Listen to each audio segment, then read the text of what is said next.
News or Fake brings us Vedika Bahl over by a big board.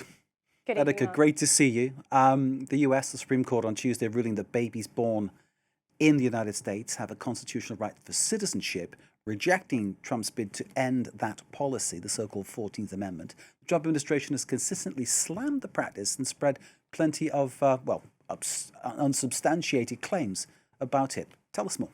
Well, that's right, Mark. On Tuesday, the US Supreme Court ruled that Donald Trump's executive order to restrict birthright citizenship is unlawful and that all children born in the US to parents unlawfully or temporarily present are citizens at birth under the 14th Amendment. Now, this is a blow to the Trump administration, which has made ending birthright citizenship a central pillar of its immigration crackdown. In fact, Trump issued that executive order on the very first day of his second term as president. Now, Trump and his administration have long slammed the practice of birthright citizenship, calling it a disgrace, saying that it's a system abused by illegal immigrants. Let's go back and have a look at some of those comments. Last year, Vice President J.D. Vance said that just because we were founded by immigrants doesn't mean that 240 years later that we have to have the dumbest immigration policy in the world. Similarly, White House advisor Stephen Miller posted on X, calling birthright citizenship a preposterous, the most preposterous of all constitutional abominations. Now, similarly, Caroline Leavitt, White House press secretary, also waded in on behalf of the administration, saying that they believe that birthright citizenship is unconstitutional. Now, Trump has several times made the false claim that the US is the only country, in his words, stupid enough to allow birthright citizenship. But this simply is not true. It is in fact practiced all around the world, but there are dozens of other countries that do follow birthright citizenship at birth, like Canada, Mexico, and Argentina as well. In fact, there are around 32 other countries, according to data compiled by the Pew Research Center, that also allow for citizenship at birth. So that's this entire section in dark blue there. There's also around 50 other countries that have limited variations of birthright citizenship, which is based on ancestry rather than place of birth. So regardless, Mark, of Donald Trump's claims that the US is very much an outlier with this particular policy, he is very much painting a false picture of the fact. What about Trump's claims about birth tourism?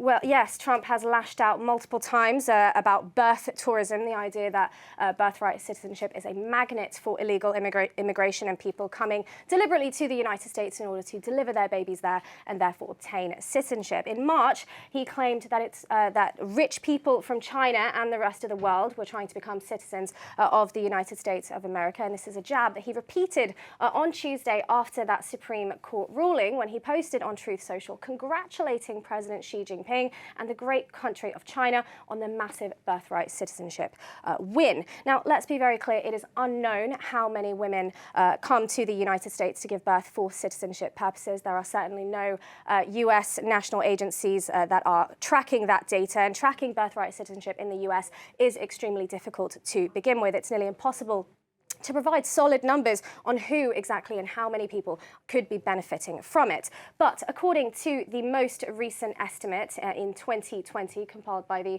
Center for Immigration Studies, they put the number at around 20 to 26,000 babies per year. But that is less than 1% of the number of babies that were actually born in the US in that year, which was around 3.61 million. Now, we also need to take into account the fact that tourist visas cannot be granted for the purpose of obtaining US citizenship by giving birth there. Immigration officials in the US maintain the right to prevent pregnant women from entering the countries if they feel that that is something she may do, that she might deliver deliberately in the States whilst visiting. But all of this being said, the Trump administration announced after the ruling, in fact, that it would be cracking down and ramping up a crackdown on birth tourism and urging prosecutors to investigate any alleged schemes into the practice. But Mark, this is just what we know for now. Of course, we'll have to keep an eye on this story about what Donald Trump is going to do next.